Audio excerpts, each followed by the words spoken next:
Hello student, last class में हमने carpal bone के फीचर्स के बारे में, उसके साइड डिटर्मिनेशन, जनरल और स्पेसिफिक पॉइंट के बारे में बात की थी। आज की क्लास में हम बात करते हैं कार्पल बोन से अटैचमेंट के बारे में। तो कार्पल बोन का जो अटैचमेंट है वो कैसे है, तो कार्पल बोन में 4 पिलर्स बनाए गए हैं। कार्पल बोन में 4 पिलर्स हैं 4 कॉर्नर पे। तो इसके 4 कॉर्नर पे 4 बोनी पिलर्स, और इससे जो है अटैचमेंट इन्हीं पिलर्स पर होता है। तो कार्पल बोन पे 4 बोनी पिलर्स, और इन्हीं 4 बोनी पिलर्स पर इसका अटैचमेंट जो है वो सिचुएटेड है। वन बाय वन पढ़ते हैं। सबसे पहला पिलर है स्किफाइड का ट्यूबरकल। हमने देखा था कि स्किफाइड बोट शेप्ड है, इसका ट्यूबरकल लेटरली है, डाउनवर्ड है, फॉरवर्ड है। तो जो स्किफाइड का ट्यूबरकल है उससे क्या क्या अटैच होगा, उससे अटैच होगा सबसे पहले फ्लेक्सर रेटिनाकुलम और एडक्टर पॉलिसिस ब्रेविस के कुछ फाइबर्स। तो इसे FF से याद रख लीजिएगा। फ्लेक्सर रेटिनाकुलम के बारे में हमने बात की थी कि जो कलाई है, रिस्ट है, उस पर फ्लेक्सर और एक्सटेंसर दोनों सरफेस पे फाइबर्स और टेंडन, मसल्स के फाइबर और टेंडन आपस में मिलकर एक बैंड लाइक जाल के समान संरचना बना लेते हैं जो रेटिनाकुलम कहलाता है। अगर फ्लेक्सर कंपार्टमेंट में होगा तो फ्लेक्सर रेटिनाकुलम, और एक्सटेंसर में होगा तो एक्सटेंसर रेटिनाकुलम कहलाता है। तो इसके फाइड का जो ट्यूबरकल है उस पर डबल F है, F फॉर फ्लेक्सर रेटिनाकुलम और fibre of abductor pollicis Brevis. Abductor means abduction में मदद करेगा, पॉलिसिस मतलब थंब को, ब्रेविस मतलब थोड़ी बिग स्ट्रक्चर, थोड़ा सा बिग स्ट्रक्चर होगा कंपेरेटिवली दूसरों से।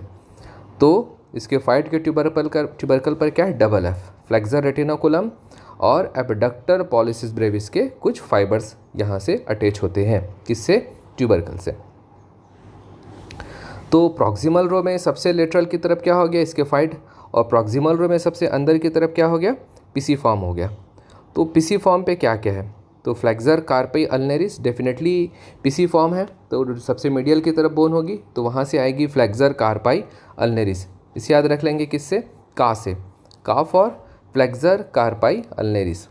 फिर रेटिनाकुलम, फ्लेक्सर रेटिनाकुलम, इसके पहले यहाँ पर भी आपने देखा फ्लेक्सर रेटिनाकुलम यहाँ से भी अटैच है, इसके फाइड में मतलब सबसे लेटरल में भी अटैच है, और सबसे मीडियल की बोन में भी अटैच होगा फ्लेक्सर रेटिनाकुलम। तो रेटिनाकुलम का ले लेंगे रे आर, तो बन गया का फॉर कार्पाई अल्नेरिस और आर फॉर फ्लेक्सर रेटिनाकुलम। समझ में आ गया? तो फ्लेक्सर कार्पाई अल्नेरिस और फ्लेक्सर रेटिनाकुलम, ट्रिक क्या बन गया, का for carpi ulnaris, R for retinaculum. दोनों क्या है, फ्लेक्सर है, फ्लेक्सर कार्पाई अल्नेरिस और फ्लेक्सर रेटिनाकुलम। अब आते हैं दे मतलब DI, डिजिटी। तो abductor digiti minimi, abductor digiti minimi. Okay, digit को जाएगी, छोटी होगी, तो वो कहलाएगी एबडक्टर डिजिटी मिनिमी, जो एबडक्शन में मदद करेगी, एबडक्टर डिजिटी मिनिमी। फिर रेटिनाकुलम, एक्सटेंसर रेटिनाकुलम। तो दोनों हैं इसमें, फ्लेक्सर रेटिनाकुलम भी आएगा और एक्सटेंसर रेटिनाकुलम भी आएगा, क्योंकि जो पिसीफॉर्म का एनाटॉमिकल पोजीशन है उसके हिसाब से ये दोनों फ्लेक्सर रेटिनाकुलम का भी अटैचमेंट देता है और एक्सटेंसर रेटिनाकुलम का भी अटैचमेंट प्रोवाइड करता है। तो का for carpi ulnaris, R for flexor retinaculum, D for digiti minimi, abductor digiti minimi, और re for again retinaculum, that is the extensor retinaculum. ये हो गया पिसीफॉर्म का अटैचमेंट। पिसीफॉर्म के 4 attachment, flexor carpi ulnaris, flexor retinaculum, abductor digiti minimi और extensor retinaculum. Tricks याद रखेंगे, re, याद हो गया। Pisiform, flexor carpi ulnaris, flexor retinaculum, abductor digiti minimi और एक्सटेंसर रेटिनाकुलम। तो ये आपके प्रॉक्सिमल रो के 2 पिलर्स हो गए, स्किफाइड और पिसीफॉर्म।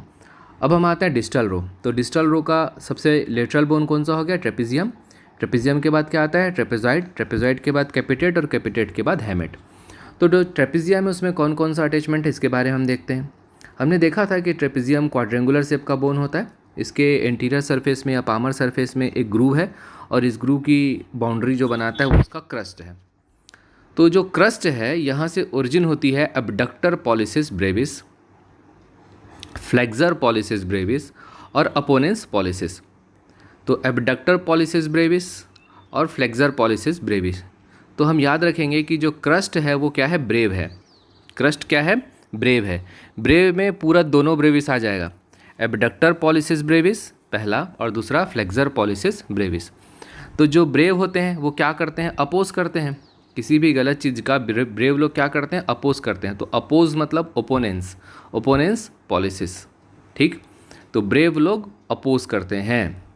तो क्रस्ट से ओरिजिन होता है ब्रेव लोग अपोज करते हैं, मतलब abductor pollicis brevis, flexor pollicis Brevis और अपोनेंस पॉलिसिस, ठीक है।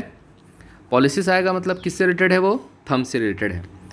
तो ट्रेपेजियम का जो क्रस्ट, वो क्रस्ट जो ग्रूव की बाउंड्री को लिमिट करता है, उस क्रस्ट से ओरिजिन होगा आपका abductor pollicis brevis, flexor pollicis Brevis और अपोनेंस पॉलिसिस की ओरिजिन होती है।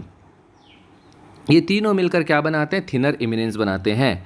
थंब के नीचे जो हिस्सा है, जो बड़ा हिस्सा आपको दिखाई देता है मसल्स का, जो फ्लैशी टाइप से दिखाई देता है, थिक दिखाई देता है, वो कहलाता है थिनर इमिनेंस। तो थिनर इमिनेंस को कौन कौन बना रहा है, abductor pollicis brevis, flexor pollicis brevis and opponens pollicis, ये क्या बनाते हैं, मिलकर थिनर इमिनेंस बनाते हैं। Shows the distribution of median and superficial branch of ulnar nerve in the palm. और इसी जगह पर आपको अल्नर नर्व और मीडियन नर्व की जो सुपरफिशियल ब्रांचेस हैं यहीं पर डिस्ट्रीब्यूट होती है। ये हो गया ट्रेपेजियम का क्रस्ट। तो ट्रेपेजियम का क्रस्ट ब्रेव है क्योंकि वो ओपोनेंस करता है, अपोज करता है। Abductor pollicis brevis, flexor pollicis brevis, opponens pollicis, ठीक है। ये क्या बनाएगी, थिनर इमिनेंस बना लेगी। मसल का नाम है थिनर इमिनेंस कहते हैं। एक साथ मिलकर क्या बनाती है, थिनर इमिनेंस बना लेती है। The edges of the groove. अब जो ग्रूव है, हमने देखा था ट्रेपेजियम के एंटीरियर सरफेस में ग्रूव है, तो उस ग्रूव का जो एजेस है वो अटैचमेंट प्रोवाइड करेगा किसको, फ्लेक्सर रेटिनाकुलम के 2 लेयर्स को अटैचमेंट प्रोवाइड करेगा। मैंने कहा था आपसे कि रिस्ट में एक बैंड लाइक स्ट्रक्चर होगा, मसल्स के फाइबर थोड़े से टेंडॉन्स के फाइबर आपस से मिलेंगे और वहाँ पर एक जाल के जैसा स्ट्रक्चर बना लेंगे जो कहलाएगा उसका रेटिनाकुलम। फ्लेक्सर कंपार्टमेंट में होगा तो फ्लेक्सर रेटिनाकुलम और एक्सटेंसर कंपार्टमेंट में होगा तो एक्सटेंसर रेटिनाकुलम कहलाएगा। तो जो ग्रूव है ट्रेपेजियम में, जो ग्रूव है उसके एजेस, उसके किनारे होते हैं, वो फ्लेक्सर रेटिनाकुलम के 2 लेयर्स को, अपर लेयर और लोअर लेयर को क्या करते हैं, अटैचमेंट प्रोवाइड करते हैं। क्लियर। अब इसके बाद ट्रेपेजियम का जो लेटरल सरफेस है वो रिस्ट ज्वाइंट के लेटरल लिगामेंट को अटैचमेंट प्रोवाइड करेगा। ट्रेपेजियम का लेटरल सरफेस हमने पढ़ा था नॉन आर्टिकुलर है, किसी दूसरे बोन के साथ आर्टिकुलेट नहीं करता है, और यहाँ पर एक लिगामेंट अटैच होती है, रिस्ट ज्वाइंट की लिगामेंट है। क्योंकि ट्रेपेजियम लेटरल साइड की, मतलब डिस्टल रो की लेटरल बोन है, तो डेफिनेटली वहाँ से लेटरल लिगामेंट अटैच होगा। ये जो ग्रूव बनता है, ग्रूव बनता किसकी वजह से है, तो फ्लेक्सर कार्पाई रेडियलिस की वजह से ग्रूव बनेगा। ये हम पहले भी पढ़ चुके हैं। The groove lodges the tendon of the flexor carpi radialis. तो डेफिनेटली फ्लेक्सर कार्पाई रेडियलिस के टेंडॉन की वजह से ये ग्रूव बनता है। ये हो गया ट्रेपेजियम। ट्रेपेजियम में क्या क्या है, पहले तो उसके क्रस्ट से है। क्रस्ट में याद रखेंगे कि क्रस्ट कैसा है, ब्रेव है क्योंकि वो अपोज करता है। Abductor pollicis brevis, flexor pollicis brevis, opponens pollicis, okay. उसके बाद क्रस्ट जो ग्रूव का एज है वहाँ से फ्लेक्सर रेटिनाकुलम के दोनों लेयर अटैच होते हैं। उसके बाद इस ट्रेपेजियम का जो लेटरल सरफेस है वो रिस्ट ज्वाइंट के लेटरल लिगामेंट को अटैचमेंट प्रोवाइड करता है, और इस ग्रूव में फ्लेक्सर कार्पाई रेडियलिस का टेंडॉन लॉन्च करता है। अब आते हैं fourth filler, that is the hamate. Hamate के बारे में हम बात करते हैं। तो हमने देखा था कि हेमेट के बेस में हुक है, हुक लाइक स्ट्रक्चर है। तो जो हुक का टिप है ये प्रोवाइड करता है अटैचमेंट किसको, फ्लेक्सर रेटिनाकुलम। तो आप देख रहे हैं कि फ्लेक्सर रेटिनाकुलम पामर रो और डिस्टल रो दोनों की बोन्स को क्या कर रहा है, तो दोनों की बोन्स पर अपना अटैचमेंट रखता है।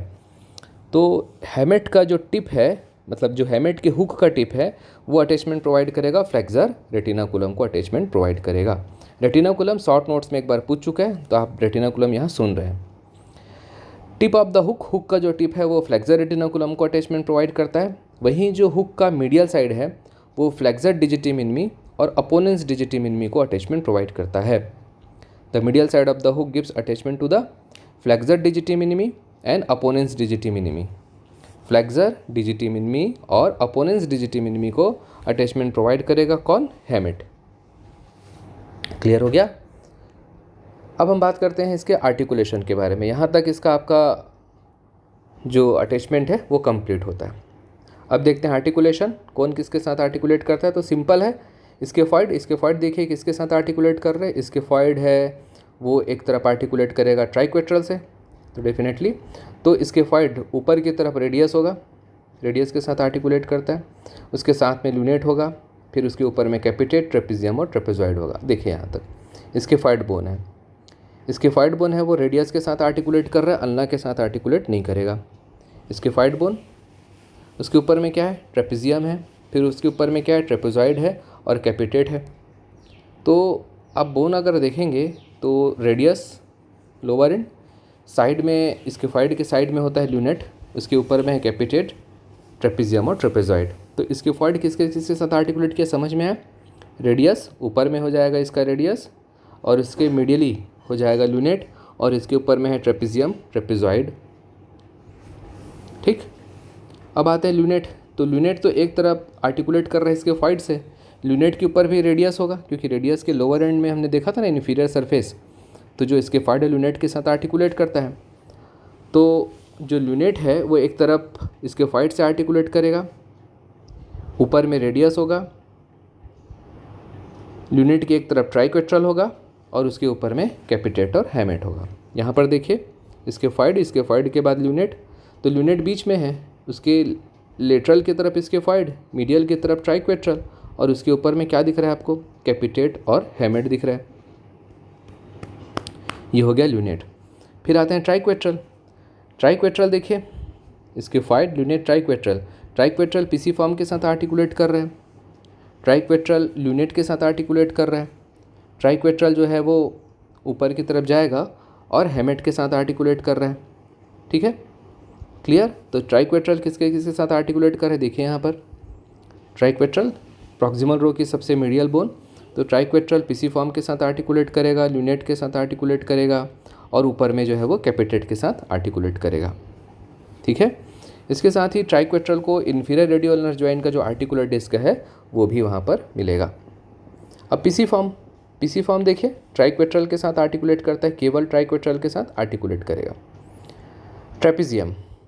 ट्रेपेजियम के नीचे में स्केफॉइड है और उसके ऊपर में फर्स्ट एंड सेकंड मेटाकार्पल, और आपका क्या आ जाएगा, ट्रेपेजियम के बाजू में आ जाएगा कैपिटेट के साथ ये आर्टिकुलेट करेगा। ट्रेपेजियम देखिए, अब डिस्टल रो की बोन शुरू करते हैं। ट्रेपेजियम, ट्रेपेजॉइड, कैपिटेट और हैमेट। तो जो ट्रेपेजियम है उसके ऊपर में फर्स्ट मेटाकार्पल और उसके साइड में सेकेंड मेटाकार्पल, उन दोनों के साथ आर्टिकुलेट कर रहे हैं। उसके नीचे स्केफॉइड बोन है, उसके साथ आर्टिकुलेट करता है। ठीक है, और कैपिटेट के साथ ये आर्टिकुलेट करेगा, कौन, ट्रेपेजियम। अब आते हैं ट्रेपेजॉइड के नीचे स्केफॉइड है, साइड में उसके ट्रेपेजियम है, और उसके ऊपर में सेकेंड मेटाकार्पल है और नीचे में कैपिटेट है। ट्रेपेजियम के बाद ट्रेपेजॉइड बेबी सू शेप्ड होता है, तो उसके ऊपर में सेकेंड मेटाकार्पल दिख रहा है, साइड में कैपिटेट है, उसके नीचे में स्केफॉइड है।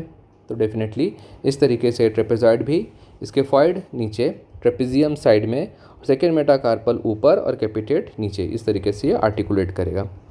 फिर कैपिटेट किसके साथ आर्टिकुलेट करता है, तो कैपिटेट के नीचे क्या है, स्केफॉइड और लूनेट है। ठीक है, कैपिटेट के नीचे स्केफॉइड और लूनेट, साइड में हैमेट, ऊपर में second, third and fourth metacarpal, और साइड में हो जाएगा इसका ट्रेपेजॉइड। हैमेट किसके साथ आर्टिकुलेट करेगा, लूनेट, ट्राइक्वेट्रल, कैपिटेट, फोर्थ और फिफ्थ मेटाकार्पल बोन के साथ ये आर्टिकुलेट करेगा। इसी क्लिनिकल एनाटॉमी में देखते हैं। तो अगर आउट स्ट्रेस्ड हैंड से गिरा जाए या टिप ऑफ द फिंगर पे गिरा जाए, अगर पेशेंट गिरेगा, फॉल करेगा, तो उसमें स्केफॉइड का फ्रैक्चर हो जाता है। कार्पल बोन में स्केफॉइड का फ्रैक्चर सबसे कॉमन है। डिसलोकेशन के बारे में अगर हम बात करें तो उसका जो लूनेट है उसका डिसलोकेशन है वो सबसे कॉमन होता है, जिसकी वजह से कार्पल टनल सिंड्रोम हो सकता है। यहाँ देखिए स्केफॉइड का फ्रैक्चर, क्योंकि इसकी जो कार्पल बोन की ब्लड सप्लाई है बहुत पुअर होती है, तो फ्रैक्चर होने के बाद माल यूनियन होने की प्रोबेबिलिटी ज़्यादा हो जाती है। ओके, तो आज की क्लास यहीं तक। Do it now sometimes letter becomes never, याद रखिएगा। आज ही पढ़िए, आज ही कंप्लीट कर लीजिए। Thank you very much.